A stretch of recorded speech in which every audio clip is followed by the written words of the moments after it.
Good morning बच्चों।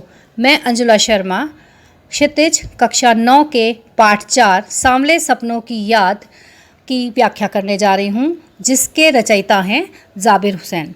बच्चों, जाबिर हुसैन का जन्म 1945 में गांव नौनही राजगीर, जिला नालंदा, बिहार में हुआ था। इन्हें अंग्रेजी भाषा और साहित्य के ये प्राध्यापक रहे और इनका जो जीवन था वो राजनीति से जुड़ा हुआ था। 1977 में मुंगेर से बिहार विधानसभा के ये सदस्य भी निर्वाचित हुए थे। बच्चों, इन्हें 3 भाषाओं का ज्ञान था, हिंदी, उर्दू तथा अंग्रेजी, और तीनों भाषाओं में इन्होंने बहुत अच्छा लेखन किया, जिनमें इनकी बहुत सारी ऐसी रचनाएं थी जैसे जो आगे हैं डोला बीवी का मज़ार, अतीत का चेहरा, लोगां, एक नदी रेत भरी आदि। बच्चों, इन्होंने अपना जो लेखन किया है वो संघर्षरत आम आदमी और विशिष्ट व्यक्तियों पर लिखी गई डायरियों के रूप में लिखा है। जाबिर हुसैन ने डायरी विधा में एक अभिनव प्रयोग किया जो अपनी प्रस्तुति, शैली और शिल्प में एक नया रूप लेकर आई। सांवले सपनों की याद। यह पाठ जून 1987 में प्रसिद्ध पक्षी विज्ञानी सालिम अली की मृत्यु के तुरंत बाद डायरी शैली में लिखा गया एक संस्मरण है। सालिम अली की मृत्यु से उत्पन्न दुख और अवसाद को लेखक ने सांवले सपनों की याद के रूप में प्रस्तुत किया है। सालिम अली का जो संस्मरण है वो व्यक्ति चित्र प्रस्तुत किया है उन्होंने उसमें। यहाँ भाषा की रवानी और अभिव्यक्ति की शैली दिल को छूती है। बच्चों, इस पाठ में जाबिर हुसैन जी ने सालिम अली का एक व्यक्ति चित्र जो है वो प्रस्तुत किया है। इस चैप्टर की जो स्टार्टिंग होती है वो सालिम अली की मृत्यु से शुरू हुई है और वो बड़े दुखी होकर कहते हैं कि सुनहरे परिंदों के खूबसूरत पंखों पर सवार सांवले सपनों का एक हुजूम मौत की खामोश वादी की तरफ अग्रसर है।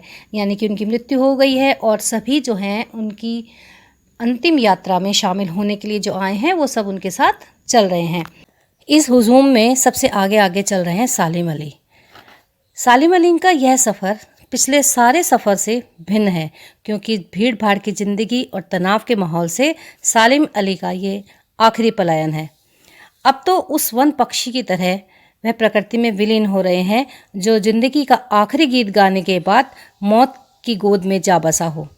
कोई अपने जिस्म की हरारत और दिल की धड़कन देकर भी उसे लौटाना चाहे तो वह पक्षी अपने सपनों के गीत दोबारा कैसे गा सकेगा। अर्थात चाहकर भी हम सालिम अली को जिंदा नहीं कर सकते। आगे लेखक कहते हैं कि मुझे नहीं लगता कि कोई इस सोए हुए पक्षी को जगाना भी चाहेगा, कि वर्षों पूर्व खुद सालिम अली ने ही कहा था कि लोग पक्षियों को आदमी की नज़र से देखते हैं। यह उनकी भूल है, ठीक उसी तरह जैसे जंगलों, पहाड़ों और झरनों और आबशारों को प्रकृति की नज़र से नहीं आदमी की नज़र से देखने को उत्सुक रहते हैं। भला कोई आदमी अपने कानों से पक्षियों की आवाज़ का मधुर संगीत सुनकर अपने भीतर रोमांच का सोता फूटता महसूस कर सकता है। कहने का तात्पर्य यह है कि मनुष्य जो है उसको अपनी नज़र से देखता है प्रकृति को, जबकि प्रकृति को प्रकृति की नज़र से देखना ही ज़्यादा बेहतर है। आगे लेखक कृष्ण जी का एग्जाम्पल देते हुए समझाते हैं कि जिस प्रकार से कृष्ण ने वृंदावन में रासलीला रची थी और शोक गोपियों को अपनी शरारतों का निशाना बनाया था, कब वाटिका में छोटे छोटे किंतु घने पेड़ों की छांव में विश्राम किया था, कब दिल की धड़कनों को एकदम से तेज करने वाले अपने अंदाज में उन्होंने बंसी बजाई थी, वो बंसी जिससे पूरा वृंदावन जो है, पूरी दुनिया संगीतमय कर देती थी। लेकिन आज भी वृंदावन जाए तो नदी का सांवला पानी पूरे घटनाक्रम को याद दिला देता है। अर्थात आज इतने वर्षों बाद भी श्री कृष्ण का जादू जो है वहाँ पर चलता है। इस प्रकार श्री कृष्ण की बांसुरी के जादू से वृंदावन कभी खाली नहीं हुआ, उसी प्रकार से सालिम अली की जो यादें हैं उसको भी हम कभी भूल नहीं पाएंगे। यानी कि पक्षियों का जब जब नाम आएगा तो सालिम अली का नाम जरूर आएगा। सालिम अली एक कमज़ोर काया वाले व्यक्ति थे, क्योंकि वो उम्र की क्षति को पूर्ण करने वाले थे, अर्थात वो 100 वर्ष के पूरे होने वाले थे। संभव है अपनी लंबी यात्राओं से उनका शरीर काफ़ी जो है थक गया था और कमज़ोर हो गया था, और साथ ही साथ कैंसर जैसी जानलेवा बीमारी उनकी मौत का कारण बनी। लेकिन अंतिम समय तक मौत उनकी आँखों से वह रोशनी नहीं छीन पाई जिसकी चमक पक्षियों के नज़रों में देखी जा सकती है, और उनकी हिफाजत के प्रति समर्पित रही। सालिम अली की आंखों पर चढ़ी दूरबीन उनकी मौत के बाद ही उतरी। सालिम अली जैसा वर्ड वॉचर शायद ही कोई हुआ हो, लेकिन हाँ, एकांत क्षणों में सालिम अली को बिना दूरबीन के भी देखा गया। दूर क्षितिज तक फैली जमीन और झुके आसमान को छूने वाली उनकी जो नज़रें थी, उनमें ऐसा जादू था कि जो प्रकृति को अपने घेरे में बांध लेता था, अर्थात अपने बस में कर लेता था। सालिम अली उन लोगों में थे जो प्रकृति के प्रभाव में आने की बजाय प्रकृति को ही अपने प्रभाव में लाने के कायल थे। उनके लिए प्रकृति हर तरह से हंसती खेलती रहस्य भरी दुनिया परस्ती थी। यह दुनिया उन्होंने बड़ी मेहनत के से गढ़ी थी। उसके गढ़ने में उन्होंने अपने जीवन साथी, जो उनकी तहमीना उनकी वाइफ थी, जो उनके कॉलेज समय से ही उनकी सहपाठी भी रहीं, उन्होंने उनका पूरा साथ दिया।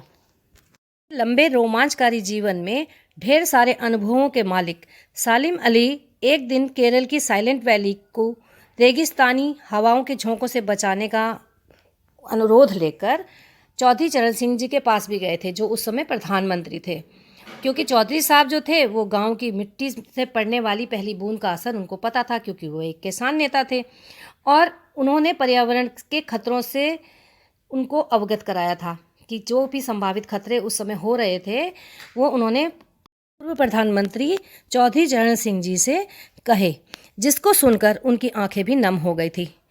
आज सालिम अली नहीं हैं, चौधरी साहब भी नहीं हैं, लेखक को यही चिंता है कि अब कौन बचा है जो अब सौंधी मिट्टी पर उगने वाली फसलों के बीच नए भारत की नींव रखने का संकल्प लेगा, और कौन बचा है जो अब हिमालय और लद्दाख की बर्फीली ज़मीनों पर जीने वाले पक्षियों की वकालत करेगा। क्योंकि अब ना तो दोनों ही लोग नहीं रहे, और पक्षी प्रेमी सालिम अली जैसे लोग और प्रधानमंत्री चरण सिंह जैसे लोग पक्षियों के लिए कुछ करना चाहते थे। सालिम अली ने अपनी आत्मकथा लिखी थी जिसका नाम था फॉल ऑफ ए स्पैरो। लेखक कहते हैं कि मुझे याद आ रहा है कि D.H. लॉरेंस की मौत के बाद, जो एक पक्षी प्रेमी थे, है ना, तो उनकी पत्नी फ्रीडा लॉरेंस से पूछा गया था कि आप अपने पति के बारे में कुछ कहिए। तो फ्रीडा ने ये कहा कि मैं लॉरेंस के बारे में क्या कहूँ, मेरे पास शब्द नहीं है। अर्थात वो अपने पति की प्रशंसा में उनको शब्द नहीं मिल रहे थे, तो उन्होंने यह जवाब दिया कि मेरे छत पर बैठे रहने वाली जो गौरैया है वो लॉरेंस के बारे में मुझसे ज़्यादा जानती है। अर्थात वो अपने पति की प्रशंसा के कहना चाहती थी कि लॉरेंस सचमुच इतना खुला खुला और सादा दिल आदमी था कि मुमकिन है लॉरेंस मेरी रगों में, मेरी हड्डियों में समाया हो, लेकिन मेरे लिए कितना कठिन है उसके बारे में अपने अनुभवों को शब्दों का जामा पहनाना। मुझे यकीन है कि जो गौरैया है वो आपको इसके बारे में ज़्यादा जानकारी दे पाएगी। जटिल प्राणियों के लिए सालिम अली हमेशा एक पहेली बने रहेंगे। अर्थात जो जटिल लोग होते हैं उनको प्रकृति से इतना प्रेम नहीं होता। लेखक ने ये बताया है कि किस तरह से बचपन के दिनों में जब सालिम अली छोटे थे तो उन्हें एक गिफ्ट में एक एयर गन मिली थी जो उनके मामा ने दी थी। तो उस एयर गन से वो एक बार निशाना लगा रहे थे और उनके निशाने से नीलेकंठ की एक गौरैया थी जो वो घायल हो गई थी, और जब वो घायल होकर गिर गई तो सालिम अली का दिल जो है बहुत ही व्यथित हो गया और बहुत दुखी हुए, और उस एक घटना ने उनकी ज़िंदगी बदल दी। वो नीलेकंठ की गौरैया सालिम अली को खोज के नए नए रास्तों की तरफ ले गई। ज़िंदगी की ऊंचाइयों में उनका विश्वास एक क्षण के लिए भी डिगा नहीं और वो लॉरेंस की तरह नैसर्गिक जीवन का प्रतिरूप बन गए। सालिम अली प्रकृति की दुनिया में एक टापू बनने की बजाय अथाह सागर बनकर उभरे। अर्थात जो टापू होता है वो बहुत छोटा सा होता है और जो सागर होता है उसका एरिया काफ़ी बड़ा होता है।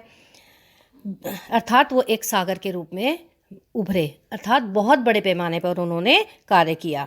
जो लोग उनके भ्रमणशील स्वभाव और उनकी यायावरी से परिचित हैं उन्हें महसूस होता है कि वो आज भी पक्षियों के सुराग में ही कहीं गए हैं और वो थोड़े ही देर में अपनी यात्राओं के नतीजे लेकर गले में दूरबीन लटकाए हुए और हमारे सामने उपस्थित हो जाएंगे। कहते हैं कि जब तक वो नहीं लौटते क्या उन्हें गया हुआ मान लिया जाए। अर्थात कहने का तात्पर्य यह है कि क्या सालिम अली जैसे लोग वापस लौटेंगे, और जो प्रकृति है, पक्षी हैं, पशु हैं, क्या उनकी सेवा करने के लिए उन जैसे लोग आज भी हमें मिल पाएंगे। और ये उनकी याद करते हुए वह दुखी हो जाते हैं।